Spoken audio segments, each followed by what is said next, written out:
Haitian popular art doesn't just describe voodoo. It maybe accounts for a third or a half of that art. It's often at its most imaginative or extraordinary when voodoo is being depicted.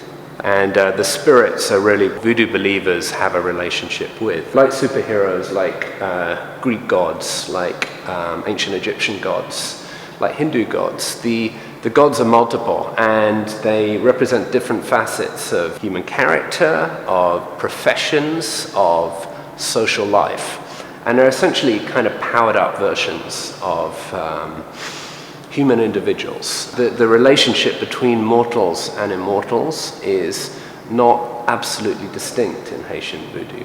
The gods, the spirits, are called invisibles, but they take human form during voodoo ceremonies when they possess an individual devotee at the ceremony. This is called mounting the horse. So the devotee possessed becomes the horse that the god rides, and during possession, that individual, for all intents and purposes, is that god and is treated as that god, incarnated by the other devotees. Most voodoo temples are dedicated to one specific god more than others. And so the altars, the decorations tend to symbolize the attributes of that god. And it tends to be that god that possesses the individual during a service. But when they're possessed, they're dressed up with the costume and the paraphernalia of that god.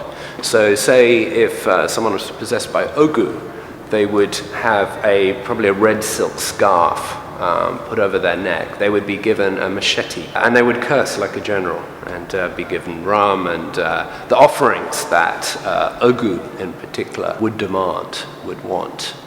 So Wilson Bigot was a much younger artist than Hector Hippolyte, an example of a poor artist who was inspired to become an artist through Hector Hippolyte's success and the Centre d'Art being there in Port-au-Prince. Here we see voodoo represented quite differently and in a charmingly everyday sense. So you have a picture of a beach scene here, and on the horizon you see La Sirène, an example of a powerful voodoo goddess who takes the form of a mermaid.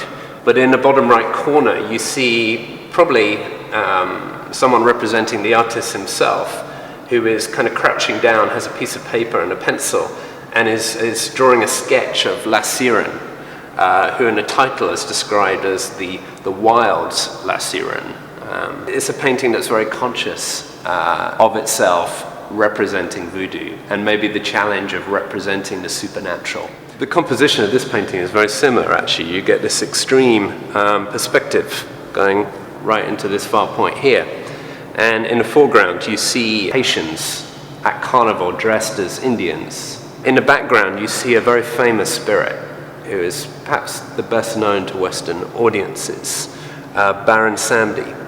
He's the god of the dead. He's an example of a Haitian god, actually like Ogu, who came all the way from Africa through the Middle Passage when slaves were transported to Haiti. But as with all voodoo spirits, there is African voodoo as well that derive from Africa and what was the Dahomey kingdom in Western Africa. They undergo a metamorphosis in their arrival in Haiti. But the Indians are representatives of the original inhabitants of the island. Haiti is the western third of Hispaniola. The other 2/3 in the center and the right is the Dominican Republic. The Haitians are very respectful of this original population that was wiped out, and traces of their culture are in Haitian culture.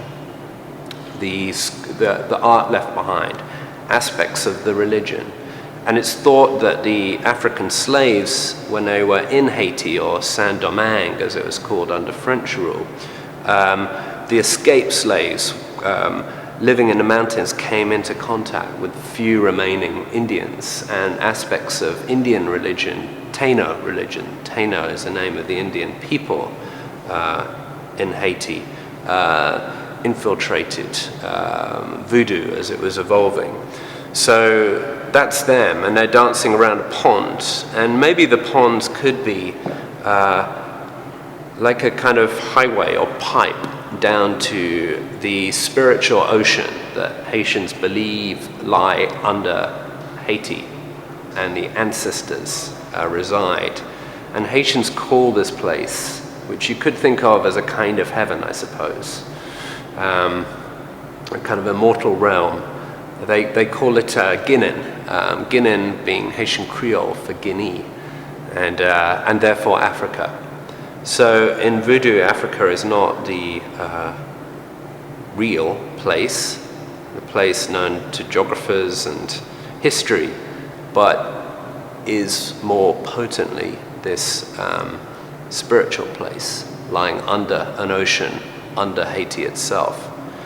So you could say that the gods are being called up from, perhaps down this kind of big pipeline under the earth to the street, to the mortal realm.